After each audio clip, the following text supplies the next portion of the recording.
قرآن کریم کے اس رکوع میں میراث کے مسائل کا احاطہ نہیں کیا گیا. یہاں کہتے ہیں کہ وَلِكُلٍّ جَعَلْنَا مَوَالِيَ، والدین نے اور رشتہ داروں نے جو ترکہ چھوڑا ہے اس میں سے ہم نے ہر آدمی کے وارث بنا دیے. موالی سے مراد یہاں وارث ہے. موالی کے کئی معنی آتے ہیں، یہاں موالی کے معنی وارثین کے ہیں. آگے قرآن کہتا وَالَّذِينَ عَقَدَتْ أَيْمَانُكُمْ، اتنے جملے کا تعلق یہ ایسا تھا عربوں کے ہاں ایک عقد موالات ہوتا تھا. ایک آدمی کو دوست بناتا تھا اور یہ کہتا تھا کہ اگر مجھ سے کوئی ایسا جرم صادر ہو جائے جس میں دیت دینے کی ضرورت پڑے تو وہ ذمہ داری آپ پر ہوگی، اور اگر اس کا انتقال ہو گیا تو وہ اس کا وارث بنتا تھا. اس کو عربی زبان میں عقد موالات کہتے ہیں. یہ شروع اسلام میں وہ جو مکے سے صحابہ ہجرت کر کے مدینہ گئے تو حضرت رسول اللہ صلی اللہ علیہ وسلم نے مواخات کا معاملہ فرمایا.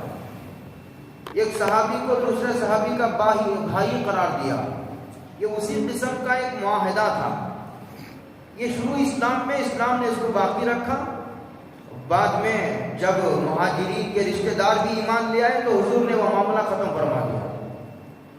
اب یہ حکم باقی نہیں ہے. اس آیت کے اتنے ٹکڑے میں اسی عقد موالات کا ذکر ہے. والذین عقدت ایمانکم، جن سے تمہارا معاہدہ ہے ان کو بھی میراث کا حصہ دیا جائے. فاتوہم نصیبہم، تو جن سے تمہارا معاہدہ ہے ان کو ان کا حصہ دے دو. روایتوں میں آتا ہے کہ وہ چھٹواں حصہ تھا. میراث کا چھٹا حصہ وہ بھی نہیں دیا جائے گا. ان اللہ کان علی کل شیء شہیدا، بلا شبہ یہاں غور سے دو باتیں سمجھیے. ان اللہ کان، بلا شبہ اللہ تعالی حاضر و ناظر ہے. حاضر بھی ہے اور دیکھ بھی رہا ہے. یہ اللہ تعالیٰ کی ساتھ خاص ہے کہ اللہ ہر جگہ موجود بھی ہے اور اللہ تعالیٰ آدمی کے ہر چھوٹی بڑی بات کو، جلوت کی ہو یا خلوت کی، سب کو دیکھ رہا ہے. اس میں ایک بات تو سمجھنے کی یہ ہے کہ اللہ تعالیٰ نے اس صفت پر کہ اللہ تعالیٰ شہید ہیں یعنی حاضر و ناظر ہیں، اس پر آیت کو ختم فرمایا ہے. اس کا مطلب یہ ہے اس سے پہلے جو حکم ذکر کیا گیا تھا کہ جس کے میراث میں جن لوگوں کا حصہ ہے ان کو ان کا حصہ دو، تو جن لوگوں کو اللہ کے حاضر و ناظر ہونے کا استحضار نہیں ہوتا وہ لوگ میراث کے مال کو ڈبو دیتے ہیں. جو لوگ ڈبو رہے ہیں اور بہن کا حصہ کھا جا رہے ہیں، یعنی تو بہن کو کچھ دیر دلا کر زبردستی کو راضی کر دیا جاتا ہے. ہم نے جو ہے تمہاری شادی کی تھی، تمہاری بیٹی کے شادی میں ہم نے حصہ دیا تھا، اس طرح پیچھے کے احسانات کو یاد دلا کر کے زبردستی ان کی زمین دے دی جاتی ہے، ان کے گھر کا حصہ چھین لیا جاتا ہے. تو کہتے ہیں کہ یہ سب وہ لوگ کرتے ہیں جن کو اللہ کے حاضر و ناظر ہونے کا عقیدہ یا تو عقیدہ ہی نہیں ہے ان کا. اللہ کے حاضر و اللہ ہی کو نہیں مانتے، یعنی تو اللہ کے حاضر و ناظر ہونے کا جو عقیدہ ہے وہ اتنا کمزور ہے کہ ان کو یاد ہی نہیں ہے کہ اللہ حاضر و ناظر ہے. یہ عقیدے کی کمزوری عمل پر اثر انداز ہوتی ہے. یہ ہے آیت. اس کی آیت کے اس ٹکڑے پر ختم کیا گیا. اللہ کے احکامات کو وہ لوگ پامال کرتے ہیں جو اللہ کے حاضر و ناظر ہونے کا عقیدہ ہی نہیں رکھتے سرے سے، یعنی تو عقیدہ رکھتے تو وہ عقیدہ اتنا کمزور ہے کہ ان کو وہ عقیدہ یاد نہیں ہے، مستحضر نہیں ہے. اگر وہ کمزوری جو احکامات کو پامال کرنے کی کمزوری ہے اگر اس کو دور کرنا چاہتے ہیں تو اللہ کے حاضر و ناظر ہونے کے عقیدے کا استحضار اور پھر اس کا مراقبہ کرنا پڑتا ہے. دوسری بات یہ ہے کہ ان اللہ کا بلا شبہ اللہ تعالیٰ، یہ جو تاکیدی کلام کیا جاتا ہے کہ بلا شبہ اللہ تعالیٰ حاضر و ناظر ہیں، یہ تاکیدی کلام انکار کرنے والے سے کیا جاتا ہے. یہ سمجھنے کی بات ہے. ان اللہ کان علی کل شیء، قرآن کریم نے ایک دوسری جگہ کہا انک میت، کہ بلا شبہ تم سب کے سب مرنے والے ہو. یا تو حضور سے خطاب ہے اور جب قرآن نے ایک دوسری جگہ بھی کہا ہے بلا شبہ تم سب کے سب مرنے والے ہو.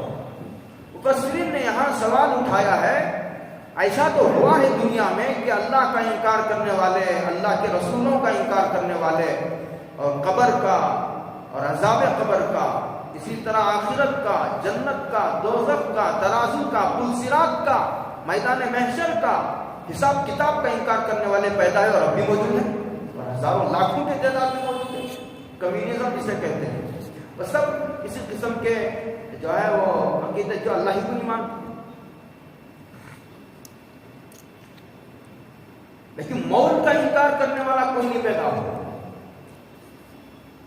اس لیے کہ روزانہ جو ہزاروں لوگ موت سے دوچار ہو رہے ہیں، ساری دنیا دیکھ رہی ہے، ہزاروں لوگوں کی جنازے ہماری آنکھوں کے سامنے سے جا رہے ہیں، اور کیسے انکار کرے گا موت کا؟ موت کا انکار کرنے والا کوئی نہیں پیدا ہو، لیکن اس کے باوجود قرآن نے تاکیدی کلام کیا اور ایسا کیا جیسے کوئی آدمی موت کا انکار کر رہا ہے۔ تو مفسرین نے وہاں جواب یہ دیا ہے، اس لیے کہ ان کی زندگیوں کو دیکھ کر ایسا نہیں لگتا کہ یہ موت کو یاد ہے۔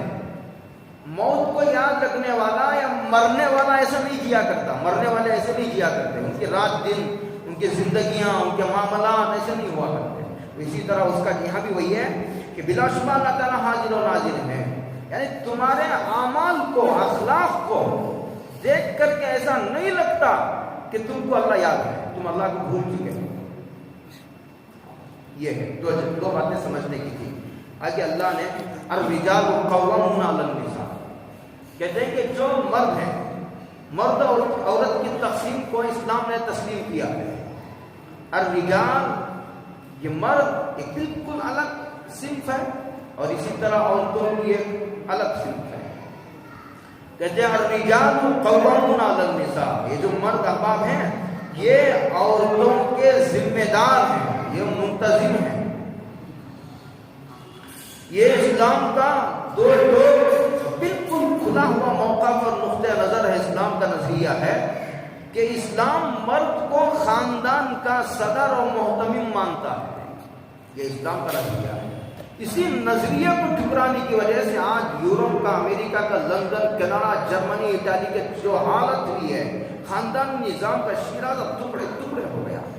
بلکہ ہمارے ابھی فاروق کو سنا رہے تھے، چند سال پہلے وہ گئے تو وہاں ان کو ابھی وہاں کے حالات کا تفصیلی علم کو نہیں تھا، انہیں بچے سے بولے تمہارے باپ کا کیا نام ہے؟ تو انہوں نے کہا وہ ادھر ادھر رکھ رہے ہیں، بچے اس لیے کہ وہاں زنا اتنا عام ہے، ماں کا نام تو آپ پوچھ سکتے ہیں، باپ کا نام نہیں پوچھ سکتے، کون باپ ہے کسی کو پتا نہیں۔ اور دوسرا خاندان کا شیرازہ اتنا منتشر ہے کہ باپ کہتا میرا چلے گا اور ماں کہتی میرا چلے گا۔ جب یہ گھر کے دو صدر ہوں گے، یہ سب مسجد کے کبھی کبھی دو صدر ہو جائے، کبھی ہو جائے ایسا ملک کے دو وزیر اعظم ہو جائے، یا مدرسے کے دو محتمم ہو جائے، تو مدرسہ چلے گا؟ دو دن میں ٹوٹ کر ٹکڑے ہو جائے گا۔ اسی سے اللہ کی اور توحید کا کہ دلیل میں قرآن نے اسی ایک مسلمہ حقیقت کو پیش کرتے ہوئے ایک جگہ کہا لو کان فیہما آلہۃ الا اللہ لفسدتا، کہتے ہیں اگر اس آسمان و زمین میں متعدد خدا ہوتے تو یہ آسمان و زمین کا نظام کبھی کی ٹوٹ کر ٹکڑے ہو جاتا، درہم برہم ہو جاتا۔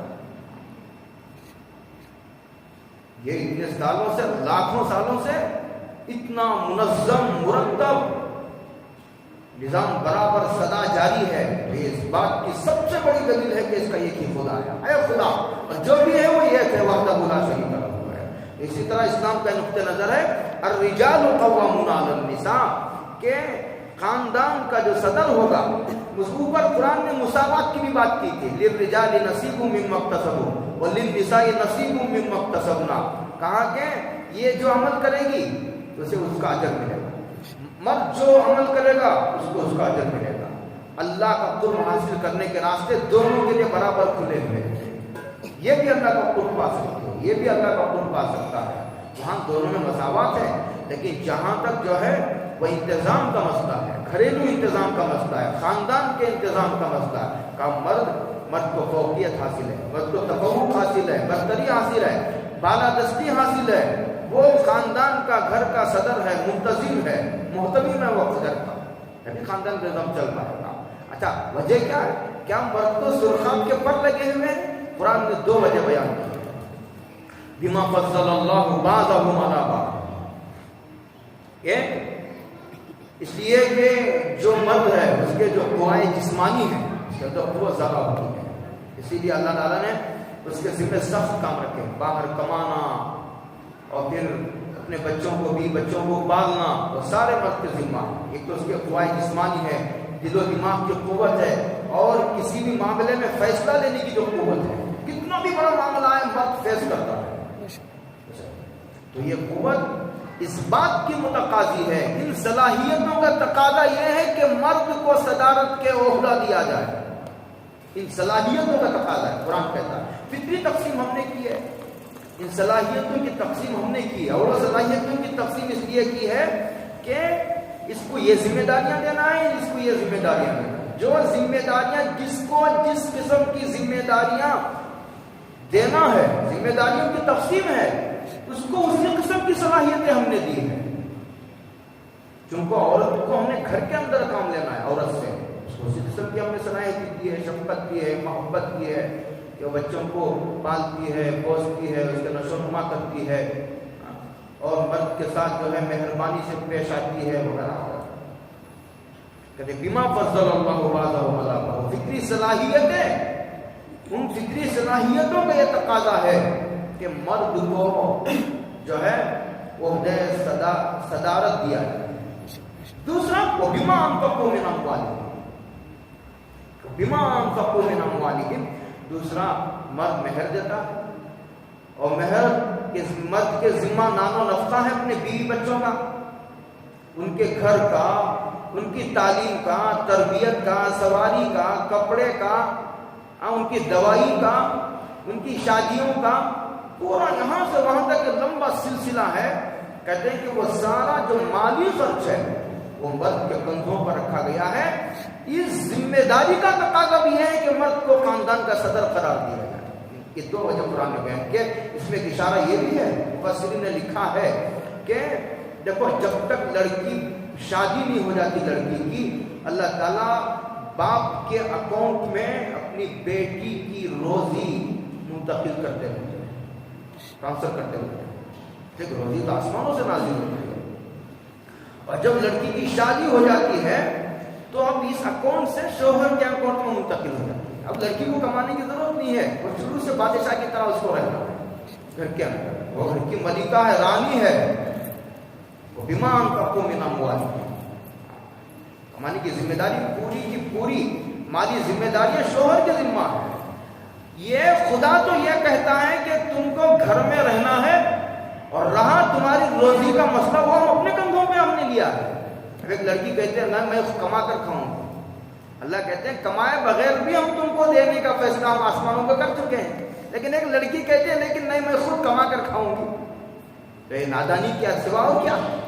اسلام کا بالکل کھلا ہوا نقطہ نظر ہے، اور ان کی جو خرابیاں سامنے آ رہی ہیں میں یہ موضوع نہیں ہے سوچتے۔ آگے قرآن نے نیک عورتوں کی کچھ صفات بیان کی، کہتا فالصالحات، یہ خود ایک صفت ہے، فالصالحات نیک، یہ فرما برداری تو ہوتی ہے اللہ کی، نماز کا اہتمام کرنا، روزوں کا اہتمام کرنا، حج فرض ہو تو حج کرنا، زکوٰۃ فرض ہو تو زکوٰۃ دینا، اور تو اپنے زیور کی زکوٰۃ ہی نہیں دیتی، شوہر سے کہتے ہیں تم دو، زیور عورت پہنتی ہے، زیور کی مالک عورت ہے، لیکن شوہر کو کہتے ہیں کہ میری زیور کی زکوٰۃ بھی تم دو، اور میری قربانی مجھ پر واجب ہے لیکن تم کو قربانی دینی پڑے گی۔ جس پر زکوٰۃ فرض ہے اس کو ہی دینا ضروری ہے، شوہر دے دیتے ہیں وہ الگ بات ہے، اگر شوہر کہ میں نہیں دوں گا میرے پاس نہیں ہے، تو علماء نے یہ لکھا ہے کہ عورت کو اپنی زیور کا کچھ حصہ بیچ کر زکوٰۃ ادا کرنا پڑے گا۔ تو فرما برداری دو بھی، ایک فالصالحات میں اللہ کی فرما برداری کا ذکر ہے کہ نیک عورت کی سب سے بڑی علامت یہ ہے کہ وہ اللہ کی فرما بردار ہوتی ہے۔ قانتات، اس میں شوہر کی فرما برداری کا ذکر ہے کہ وہ شوہر کی فرما برداری بشرطے کہ اس میں اللہ کی نافرمانی لازم نہ آتی ہو۔ شوہر شرک کرنے کے لیے کہہ رہا ہے نہ میں نہیں کروں گی، کہتے شوہر بدعت پر مجبور کر رہا ہے میں نہیں کروں گی، شوہر غلط طریقے سے اپنے بیوی کے جسم کو استعمال کرنا چاہتا ہے، شوہر نا اب اجازت نہیں ہے فرما برداری کی، اب نافرمانی واجب ہے۔ فرما برداری. حضور نے فرمایا لا طاعت لمخلوق فی معصیت الخالق. جس امر میں اللہ کی نافرمانی لازم آتی ہو وہاں مخلوق کی فرما برداری حرام ہے. لا طاعت لمخلوق فی معصیت الخالق. ثانی تعتم، ایک تو اللہ کی فرما برداری ہوئی اور دوسرا شوہر کی فرما بردار ہوتی ہے. نیک بیوی کی صفات بیان کیے جا رہے ہیں. حافظات للغیب. جب شوہر گھر سے باہر چلا جائے تو سب سے پہلے وہ اپنی عزت و آبرو کی حفاظت کرتی ہے. عزت و آبرو کی حفاظت کرتی ہے. کسی کی دیکھ کے بات کرنا تو دور کی بات ہے، کسی کو دیکھتے بھی نہیں. بات کرنا تو بہت بات کا مرحلہ ہے. فون کرنا، کسی کا فون ریسیو کرنا تو بہت بات کے مراحل ہے. کسی کو دیکھنا دیکھتے بھی نہیں ہے. وہ قاصرات الطرف جنتی عورتوں کا ذکر کرتے ہوئے قرآن کریم نے کہا کہ اس میں ایسی عورتیں ہو رہے ہیں جن کی نظریں جھکی ہوئی. یہ جنتی عورتوں کی صفت ہے. حافظات للغیب میں سب سے پہلے وہ اپنی عزت و آبرو کی حفاظت کرتے ہیں.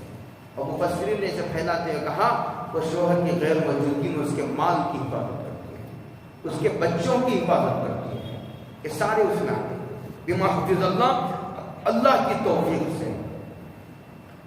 واللاتی تخافون نشوزہن. آگے کچھ نافرمان عورتوں کا بھی ذکر کیا ہے. وہ اللہ کی کتاب نامکمل ہے جس میں صرف نیک لوگوں کا ذکر ہو اور بد کرداروں کا ذکر نہ ہو اور ان کی اصلاح حال کی تدابیر نہ بتائی گئی ہو. وہ نظام، وہ قانون نامکمل سمجھا جاتا ہے. کہا واللاتی تخافون نشوزہن. اگر کسی بیوی کی نافرمانی کا علم ہو جائے، صرف اندیشہ نہیں، صرف اندیشے پر نہیں، صرف امکانات پر نہیں، علم ہو جائے کہ بیوی نافرمانی کر رہی ہے، جہاں شوہر کی اطاعت واجب ہے وہاں شوہر کی اطاعت نہیں کر رہی ہے، تو کہتے ہیں سب سے پہلا مرحلہ یہ ہے کہ فَعِذُوهُنَّ. سب سے ایسا نہیں کہ نافرمانی کر رہی ہے تو اٹھے طلاق دے دیا. اور طلاق بھی 3.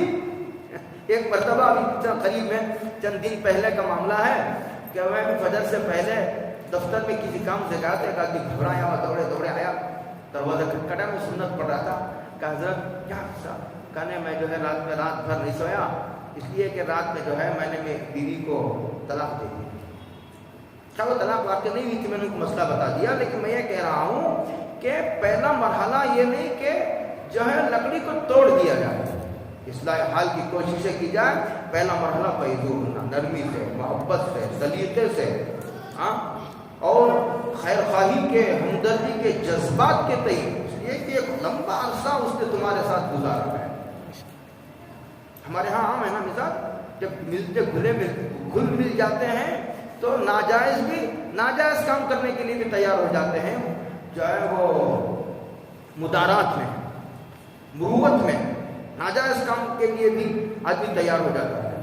اور جب آدمی کٹتا ہے تو ایسا کٹتا ہے. ہمارے یہاں بہت بے اعتدالی ہے اسی کہ پھر جہاں ضروری ہے وہاں بھی آدمی خیال نہیں کرتا.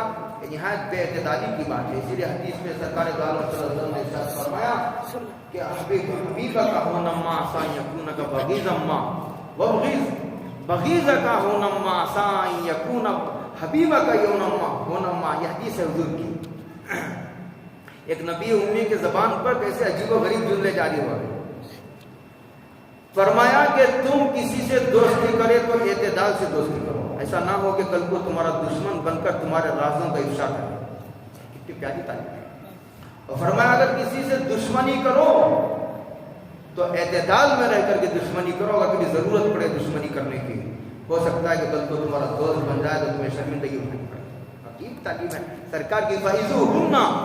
اس کے بعد فرمایا وَاهْجُرُوهُنَّ فِي الْمَضَاجِعِ. دوسرا فرمایا کہ تم اپنی خواب گاہوں میں، تمہارے بیڈ روم میں، یعنی کہ ناراض ہوئے تو بیڈ روم سے باہر کر دیا، گھر سے باہر پھینک دیا، دروازہ بند کر دیا، میکے بھیج دیا. نہیں، فرمایا وَاهْجُرُوهُنَّ فِي الْمَضَاجِعِ کا مطلب یہ ہے کہ اس پہ ہم بستری چھوڑ دو. اگر شریف عورت ہے تو اس کے لیے اتنی بات کافی ہے، بشرطے کہ شریف ہو. وَاهْجُرُوهُنَّ کی دوسری تفسیر یہ ہے کہ اس سے بات چھوڑ دو. کمرے میں ہی رہے، کمرے میں رہ کر ہم بستری نہ کرو. اگر کمرے میں رہے گی اور تم اس سے الگ سو جاؤ گے ہیں دونوں کمرے میں ہی تو پھر ایک دوسرے سے معافی تلافی میں آسان ہو جائے گی، اور یہ تمہارا معاملہ کمرے کے اندر رہے گا، گھر کے تیسرے فرد کو پتا نہیں ہے اندر کیا ہو رہا ہے، اندر ہی معافی تلافی ہوگی، ختم ہوگا۔ اگر عورت شریف ہے، عورت کے اندر تھوڑا بھی سلیقہ ہے، شعور زندہ ہے، اس کا ضمیر زندہ ہے، اور شوہر کی عظمت تقدس اس کے دل میں ہے، کہتے ہیں واہ ضرور نہ پھر بات کہتے ہیں نہیں کمرے کے اندر رہو، بات نہ کرو، تو اس سے بھی شریف عورت پر بڑا گہرا اثر پڑے گا کہ شوہر مجھ سے بات نہیں کرنا چاہتا۔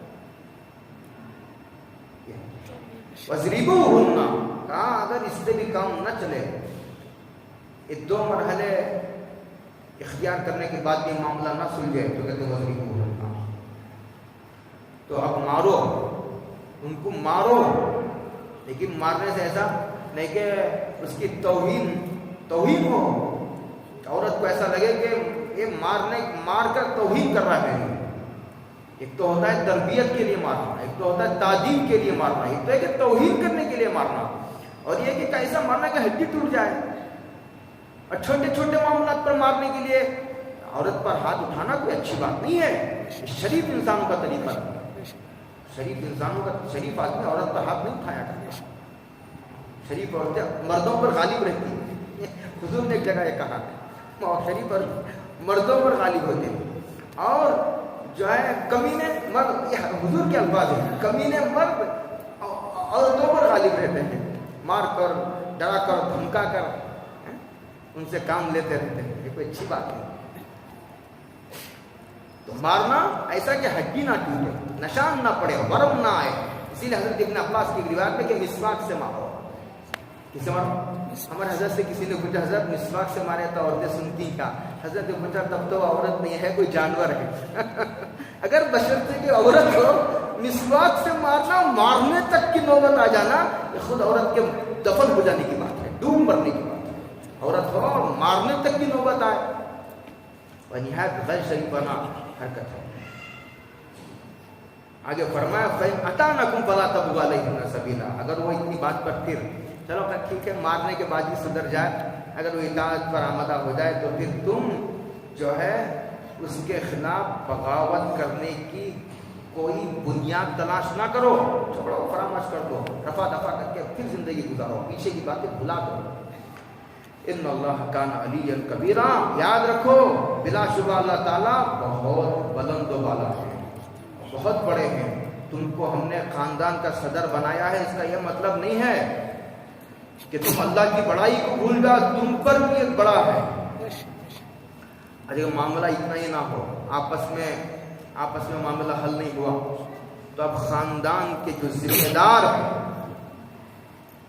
خاندان کے ذمہ داروں کو یہ معاملہ گیا، کہتے ہیں وَإِنْ خِفْتُمْ شِقَاقَ بَيْنِكُمْ، اگر ان دونوں کے درمیان اختلافات کا تمہیں اندیشہ و علم ہو، ابھی معاملہ اتنے 3 مرحلے اختیار کرنے کے بعد بھی حل نہیں ہوا تو کہتے ہیں فَبْعَثُوا حَكَمًا مِّنْ أَهْلِهِ وَحَكَمًا مِّنْ أَهْلِهَا، عورت کے خاندان سے ایک ذمہ دار قسم کے سمجھدار مخلص کو حکم بناؤ، اور مرد کے خاندان کے ایک ذمہ دار قسم کے مخلص ہمدرد کو ایک جو ہے حکم بناؤ، دونوں کو بھیجو کہ وہ معاملے کی صحیح تحقیق کر کے آئے کہ اصل معاملہ کیا ہوا ہے۔ پھر بیٹھے، آگے قرآن نے کہا یریدا اصلاح، اب تک بند کمرے میں تھا مسئلہ، کمرے کے باہر آ گیا، ٹھیک ہے، کمرے کے باہر آنے کے بعد بھی اگر معاملہ سلجھ جائے تو سستا سودا ہے، اس لیے کہ رشتہ ایسا نہیں ہے، یہ گڑا بڑی کا کھیل نہیں ہے کہ صبح ایک طلاق، پھر شام ایک بیوی، پھر صبح طلاق، شام ایک بیوی، صبح طلاق، شام ایک بیوی، یہ کوئی بچوں کا کھیل ہے، یہ زندگی بھر کا رشتہ ہے، اسے ڈھنگ سے نبھانے کی کوشش کرو، کچھ کمزوریاں عورت میں ہوتی ہیں، ان کمزوریوں کے ساتھ فائدہ اٹھانے کا مزاج پیدا کرو۔ کہیں یریدا اصلاح، اگر یہ میاں بیوی دونوں اگر اپنی اصلاح چاہتے ہیں تو پھر اللہ تعالیٰ ان دونوں میں موافقت پیدا کر دیں گے۔ جب ایک آدمی اصلاح ہی نہیں چاہتا تو پھر کون حکم کیا کر لے گا، یہ کہا۔ تو اس صورت میں یہ ہوگا یریدا کی ضمیر بھی میاں بیوی کی طرف، یوفق اللہ بینہما کی ضمیر بھی میاں بیوی کی طرف۔ بعضوں نے کہا یریدا اصلاح، یہ جو حکم بنایا ہے یہ ایک حکم اس خاندان کا، یہ ایک حکم اس خاندان کا۔ کہتے ہیں کہ یہ دونوں حکم اگر مخلص ہوں، معاملے کے سلجھانے میں تو اللہ تعالیٰ تو وہ پھر خیر خواہی کی بات کریں گے. جب ایک آدمی یہ طے کر لے کہ اس معاملے کو حل کر کے اٹھنا ہے تو ایسی گفتگو کرے گا, ایسے تدابیر اختیار کرے گا, ایسی طاقتور فیصلہ کن گفتگو کرے گا, اور اس کے ملنے کے فائدے بتائے گا, ٹوٹنے کے نقصانات بتائے گا. دو ٹوٹیں گے, دو خاندان ٹوٹیں گے, دشمنیاں آپس میں جنم لیں گی, بچے بیچارے ماں باپ کے زندہ ہوتے ہوئے یتیم ہو جائیں گے, یہ سارے نقصانات بتائے گا. تو کہتے ہیں کہ پھر اگر وہ اسی یوریدا کی ضمیر اب اس صورت میں یہ حکم کی طرف ہے, تو اللہ تعالیٰ پھر میاں بیوی کے اس مسئلے کو حل کر دیں گے. ان اللہ تعالیٰ علیم خبیرہ, بلا شبہ اللہ تعالیٰ علیم ہے. ہر ایک کی ضرورت اور مصلحت کو سامنے رکھ کر کے اللہ تعالیٰ احکامات جاری فرماتے ہیں, اور تمہاری ہر مصلحت سے پورے باخبر ہے. آگے کہتے ہیں وعبد اللہ کی عبادت کرو. یہاں اگر وعبدو کی تفسیر توحید سے کی جائے تو اس کا ترجمہ ہوگا اللہ کو مانو. اس کو مانو. آپ کہیں گے اللہ کو تو مانتے ہیں, تم مانتے ہو دنیا کی بہت بڑی خلق خدا ایسی ہے جو اللہ کے وجود کا انکار کرتی ہے. اللہ کا شکر ہے مسلمانوں کے گھروں میں پیدا ہوئے, تو آپ کو اندازہ نہیں ہے کہ ہم اللہ کو پہلے سے مانتے ہیں, لیکن یہ بہت بڑی تعداد ایسی ہے دنیا کی انسانیت کی جو اللہ کے وجود کو نہیں مانتی. وہ یہ کہتی ہے کہ یہ دنیا خود بخود بنی ہے, چل رہی ہے, ایک دن خود بخود ختم ہو جائے گی. اللہ کہتے ہیں اللہ کے وجود کو مانو, وعبد اللہ, اور ایک مانو, وہ جو بھی ہے, جیسا بھی ہے, جہاں بھی ہے, چھوڑو اس بحث کو, لیکن وہ جو بھی ہے وہ ایک ہے, وحدہ لا شریک لہ ہے. وعبد اللہ کی تشریح ہے, ولا تشرکوا بہ شیئا, اس کی ذات میں بھی کوئی شریک نہیں ہے, وہ ایک ہے, تنہا ہے, اللہ الصمد, قل هو اللہ احد, اور اس کی صفات میں بھی کوئی شریک نہیں ہے. وہی نفع نقصان کا مالک ہے, وہی حاجت روا ہے, وہی مشکل کشا ہے, وہی بارش برساتا, وہی اولاد دیتا, وہی بچے دیتا ہے, وہی زندگی دیتا ہے, وہی موت دیتا ہے. یہ صفات میں شریک ہے. یہ تصور کرنا کہ جو ہے وہ فلاں بابا بچے دیتا ہے, وہ فلاں نفع نقصان کا مالک ہے, حاجت روا ہے, مشکل کشا ہے, وہ کاروبار چلا دے گا, وہ کاروبار کو نقصان پہنچائے گا, نہیں, ذات و صفات میں شرکت ہے. اور مفسر نے ایک اور بات لکھی ہے, ولا تشرکوا بہ شیئا, ایک تو ہے شرک اکبر جسے شرک جلی کہتے ہیں, اللہ کی ذات و صفات میں کسی کو شریک کرنا, اور ایک ہے شرک خفی جسے شرک اصغر بھی کہتے ہیں, ریا, لوگوں کو دکھانے کے لیے, سنانے کے لیے کوئی عمل کرنا, عبادت میں اللہ کے علاوہ کو راضی کرنے کی نیت کرنا, یہ شرک اصغر ہے. حدیث پاک میں ان یسیر الریاء شرک, معمولی ریا بھی شرک ہے. ولا تشرکوا بہ شیئا. آگے فرمایا وبالوالدین احسانا, والدین کے ساتھ حسن سلوک. یہ اس حسن سلوک کا تعلق دنیا سے ہے. کس سے ہے؟ وصاحبہما فی الدنیا معروفا. قرآن جب کسی مسئلے میں گفتگو کرتا ہے تو بہہ نہیں جاتا. کیا نہیں جاتا؟ بہہ نہیں جاتا. دوسرا پہلو اس کے ذہن سے اوجھل نہیں ہوتا. یہی اللہ کی کتاب ہونے کی ایک دلیل ہے. یہ تو قرآن کہہ رہا ہے وبالوالدین احسانا وصاحبہما فی الدنیا معروفا.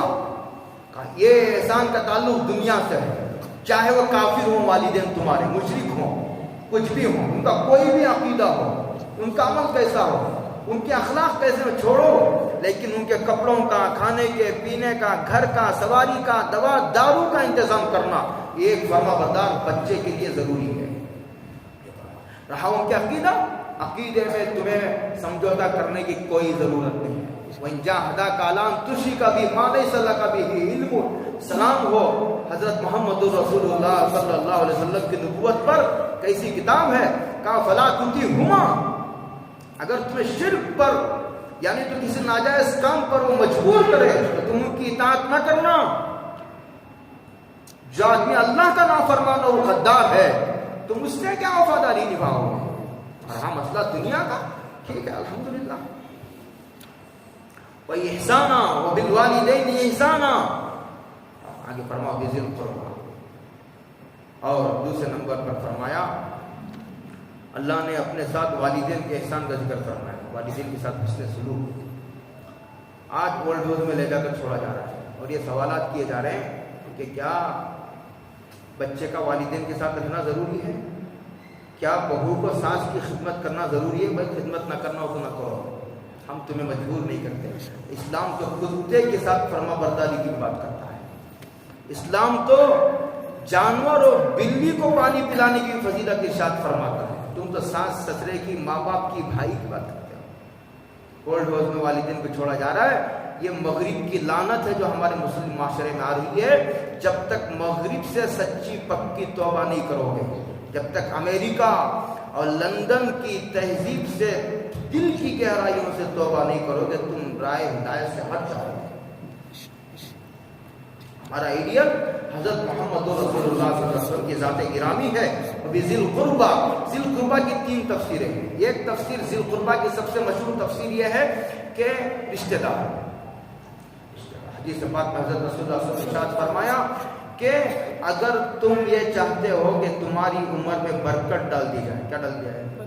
برکت ڈال دی جائے، اور تم یہ چاہتے ہو کہ تم پر روزی کے دہانے کھول دیے جائیں، اور تم یہ چاہتے ہو کہ تم کو کفر کی موت سے بچا لیا جائے۔ کس کی موت سے؟ کفر کی موت سے، ارتداد کی موت سے، شرک کی موت سے، ڈوب کر مرنے سے، حادثے کی موت سے، جل کر مرنے سے، حادثے کی موت سے، دیوار سے گر کے مر گئے، دب کر مرنے سے، ڈوب کر مرنے سے اگر تم بچنا چاہتے ہو تو فرمایا فَلْيَتَّقِ اللَّهَ وَلْيَصِلْ رَحِمَهُ۔ حضور نے فرمایا تو اللہ سے ڈر کر زندگی گزارو اور رشتہ داروں کے ساتھ حسن سلوک کرو۔ کہاں حسد، کہاں کینہ، کہاں بغض، کہاں دشمنیاں، کہاں رنجشیں، کہاں ایک دوسرے کی ٹانگ پکڑ کر کھینچنا، کہاں جھگڑے، کہاں اسلام کے پاکیزہ تعلیمات۔ اسلام کہہ رہا ہے اگر کفر کی موت سے بچنا چاہتے ہو تو چھوڑو اجنبیوں کا، بعد میں دیکھیں گے، پہلے رشتہ داروں کا خیال کرو۔ بالوالدین القربى۔ اور دوسرا فرمایا وہ لوگ، آگے اس کی خود تشریح آ رہی ہے، دوسرا فرمایا وہ بذی القربى۔ ذی القربى کی دوسری تفسیر وہ لوگ، ایک تو رشتہ دار وہ ہیں جن کا تم سے خونی رشتہ ہے، نسبی رشتہ ہے، وہ بذی القربى۔ دوسرے وہ لوگ جو تمہارے مکان کے اعتبار سے قریب ہیں، مکان کے اعتبار سے، یعنی تمہارا پڑوسی مکان کے اعتبار سے قریب ہے۔ اور حضرت جبریل کہتے ہیں، حضور کہتے ہیں کہ ما زال جبریل یوصینی بالجار حتی ظننت انہ سیورثہ، کہ حضرت جبریل پڑوسی کے بارے میں مسلسل مجھے تاکید کرتے رہے، یہاں تک کہ مجھے یہ گمان ہونے لگا کہ کہیں جبریل پڑوسی کو میرا وارث نہ بنا۔ مازالہ جبریل، یہ فرمایا ایک تو پڑوسی ہے، اور ایک تمہارے ہاتھ کے نیچے کام کرنے والے نوکر چاکر ہیں، ان کے گھروں کا خیال کرو، ان کے کپڑوں کا، کھانے کا، پینے کا، اور ان کے دوائی کا، ان کے بچوں کی تعلیم و تربیت کا، اسکول کی فیس کا، ان کے بچوں کی شادیوں کا۔ کیا اسلام، سارے اختلافات مٹی میں مل جاتے ہیں۔ والجار ذی القربى۔ حضرت رسول اللہ صلی اللہ علیہ وسلم دنیا سے جا رہے تھے، دنیا سے جانے والا تفصیلی بیان اور خطاب نہیں کرتا، ضروری جو باتیں ہیں جاتے جاتے دنیا سے کہہ کر جانا چاہتا ہے۔ حضور نے فرمایا صلاۃ، نماز نماز نماز نماز، وما ملکت ایمانکم۔ دوسرا، تمہارے ہاتھ کے نیچے کام کرنے والے نوکر چاکر کا خیال رکھنا، تم جو کھاتے ہو وہ کھلانا، تم جو پہنتے ہو وہ پہنانا۔ ہماری دینداری نمازوں تک محدود رہ گئی ہے۔ بذی القربى۔ تیسرا، ہمارے حضرت نے اس کی تفسیر بالعرف بھی کی ہے، ایک تفسیر بالحدیث ہے، علماء کے لیے ہے، اور ایک تفسیر باللغہ ہے، اور ایک تفسیر بالعرف بھی ہے۔ فرمایا بذی القربى سے مراد وہ لوگ جو اللہ کے مقرب ہیں۔ پتہ چلا یہ متقی بندوں کی صفات بیان کر رہا ہے قرآن۔ اگر تم کو متقی بندوں کی فہرست میں اپنا نام لکھوانا ہو تو اللہ کے نیک بندوں کی خدمت کو اپنی زندگی کا لازمی حصہ بنا لو۔ اللہ کے نیک بندوں کی خدمت کیے بغیر کوئی آدمی متقی نہیں بن سکتا۔ جو اللہ کا متقی بندہ ہے، علماء کے تعلق سے، اللہ کے نیک بندوں کے تعلق سے اس کا دل کالا نہیں ہوتا۔ وہ بذی القربى، اللہ کے مقرب۔ والیتام، یتیم اسے کہتے ہیں کہ بچے نابالغ ہیں، باپ کا سایہ سر سے ہو گیا۔ بچے بالغ ہو جانے کے بعد اگر باپ کا انتقال ہوتا ہے تو اسے اصطلاح میں اسے یتیم نہیں کہتے. یتیم اسے کہتے ہیں کہ بچے نابالغ ہیں، باپ کا سایہ سر سے ہو گیا. جانوروں میں یتیم اسے کہتے ہیں جس کی ماں کا سایہ سر سے اڑ گیا، اس کے باپ کا تو پتہ نہیں، ان کے یہاں شادی تو نہیں ہوتی. اور انسانوں میں یتیم اسے کہتے ہیں جس کے بچے نابالغ ہوں اور ان کا سایہ سر سے ہو گیا، باپ کا سایہ سر سے ہو گیا، ان کا خیال. اجنبی میں پہلے تو ماں باپ کا، اس کے بعد وہ ذی القربہ، اس کے بعد کہا والیتامی. اجنبی لوگوں میں سب سے پہلے تلاش کرو محلے میں. قرآن یہ کہہ رہا ہے کہ اے مالداروں، یہ خطاب مالداروں سے ہے. یہ کتاب کہہ رہا ہے کہ تم اپنے محلے کے یتیموں کی فہرست بناؤ، کہ تمہارے محلے میں کون یتیم ہے، دیکھو کون بیوہ ہے تمہارے محلے میں. والیتامی، یہ یتیم کی جمع ہے. اجنبی لوگوں میں سب سے پہلے تمہارے حسن سلوک کے مستحق اور حقدار یتیم ہیں، اور اجنبیوں میں دوسرے نمبر پر والمساکین، جو غریب ہیں بیچارے. والجار ذی القربى، قریب کا پڑوسی. والجار ذی القربى، پڑوسی. فرمایا کہ وہ ایماندار نہیں ہے جس کی تکلیف سے اس کے پڑوسی محفوظ نہ ہو. حضور نے فرمایا پڑوسیوں کے ساتھ اس نے سلوک کافر ہی کیوں نہ ہو، اس لیے کہ اس مسئلے کا تعلق عقیدے سے نہیں ہے. اسلام عقیدے میں لچک نہیں رکھتا، رواداری میں اسلام لچک کا قائل ہے اور پرزور دائی ہے. والجار ذی القربى، قریب کا پڑوسی، تمہارے گھر سے لگا ہوا ایک پڑوسی. والجار الجنوب، ایک دور کا پڑوسی. ایک اہل محلہ، محلے والے، ایک شہر والے، ایک دوسرے محلے والے، ایک دوسرے شہر والے. ترتیب ہے نا اسلام میں. بعضوں نے والجار ذی القربى کی تفسیر کی ہے کہ مسلمان. والجار الجنوب، دور کا پڑوسی یعنی یہود، نصارہ، اہل کتاب. والصاحب بالجنب، تمہارا ہم مجلس، یعنی تمہارا کلاس فیلو ہے، تمہارا ہمدرس ہے، تمہارا ہم سبق ہے. جانے تو ٹرین میں، بس میں تمہارے ساتھ سفر کرنے والا، وہ بھی تمہارے حسن سلوک کا حقدار اور مستحق ہے. جو چند منٹ اور چند گھنٹوں کا تمہارا ساتھ ہے، اسلام کی کہاں تک نظر ہے، اس کا بھی خیال رکھنا. صاحب بالجنب وابن السبیل، پڑوسی. وابن السبیل کی دو تفسیریں. وابن السبیل کی ایک تفسیر تو مسافر کی ہے، ہم لوگ اس کو پیسہ دینا چاہتے ہیں جس کے شکریہ ادا کرنے کی امید ہوتی ہے. یعنی تو کبھی کبھی ہمارا کام اس سے پڑ سکتا ہے، ہماری ضرورت اس سے وابستہ ہو سکتی ہے. ہمارے تعلقات ہیں، ہم ضرورت کو نہیں دیکھتے، ہم تعلقات کو دیکھتے ہیں. ایسے مدرسے میں پیسے دیتے ہیں جس کو ضرورت ہی نہیں ہے پیسوں کی، لیکن تعلقات ہے جو دے رہے ہیں. ایک مدرسے کو پیسوں کی ضرورت ہے، لیکن چونکہ ہمارے تعلقات نہیں تو ہم پیسہ نہیں دیتے. قرآن کہتا ہے کہ وہ ابن السبیل، مسافر کا خیال کرو. بیچارہ ہے کہ اس کو بس کو جانے کے پیسے نہیں، تو ہم اس کے گھر کے ڈاکومنٹس مانگیں گے 10 روپے دینے کے لیے. اللہ کے بندو، بہت بدگمان ہوتے جا رہے ہو، بہت بدگمان ہوتے جا رہے ہو. بدگمانی کا مرض اتنا پھیلا، ہم 10 روپے دینے کے لیے مسجد کے، مدرسے کے، اس کے گھر کے کاغذات مانگتے ہیں. ہمارا 10-50 روپے جاتے جھوٹ آئے تو جانے دو، اس کا جھوٹ اس کے ساتھ. اپنی رمضان میں دیکھنے کو یہ تماشا ملتا ہے. احتیاط کے نام پر لوگوں نے اپنے بخل کو احتیاط کے پردے میں چھپا دیا. وہ اپنی سبیل کی دوسری تفسیر سیدنا ابن عباس فرماتے ہیں وہ مہمان ہے. وہ اپنی سبیل، من کان یؤمن باللہ والیوم الآخر فلیکرم ضیفہ، جو اللہ اور اس یوم آخرت پر ایمان رکھتا ہے اسے چاہیے کہ وہ مہمان کا اکرام کرے. یہ میزبان کو حکم ہے، لیکن مہمان کو حکم یہ ہے کہ وہ میزبان کو زیادہ تنگ نہ کرے. کیا کرو، ڈیرا ڈال دیا، مہینے جانے کا نام نہیں لیتا، اور بے موقع پہنچ گیا، اطلاع بھی نہیں ہے. اور پھر یہ آنا تھا پورے اپنے دوستوں کے پورے گروہ کو لے کر کے پہنچا. مہمان کے آداب الگ ہیں، میزبان کے احکامات الگ ہیں. وما ملکت ایمانکم، اور وہ لوگ جو تمہارے ہاتھ کے نیچے کام کرتے ہیں ان کے حقوق کا خیال کرنا. ان اللہ لا یحب من کان مختالا فخورا، بلا شبہ اللہ تعالی یہ اللہ کی ناپسندیدہ مخلوق ہے. کون؟ مختالا. مختالا کہتے ہیں اس کو جو اپنے حرکتوں سے تکبر ظاہر کرتا ہے، زبان سے نہیں، حرکتوں سے. شیخی نہیں بگاڑتا لیکن اس کے حرکتوں سے ایسا لگتا ہے کہ وہ متکبر ہے. آگے فرمایا فخورا، جو زبان سے بھی شیخی بگاڑتا ہے، دونوں متکبر ہیں. کہتے ہیں یہ اللہ کی ناپسندیدہ مخلوق ہیں. اشارہ یہ ہے یہ اللہ کے محبوب بندے نہیں ہیں، متواضع بندے اللہ کے محبوب بندے ہوتے ہیں. اس کا مطلب یہ ہوا کہ تکبر حقوق کے ادا کرنے میں رکاوٹ، سب سے بڑی رکاوٹ ہے. تکبر تو کفر کی بھی بنیاد، میں تو کہا کرتا ہوں تکبر تو کفر کی بھی بنیاد ہے. علم سے محروم ہو جاتا ہے آدمی متکبر، پوچھنے کو شرم آتی ہے، موت آتی ہے اسے.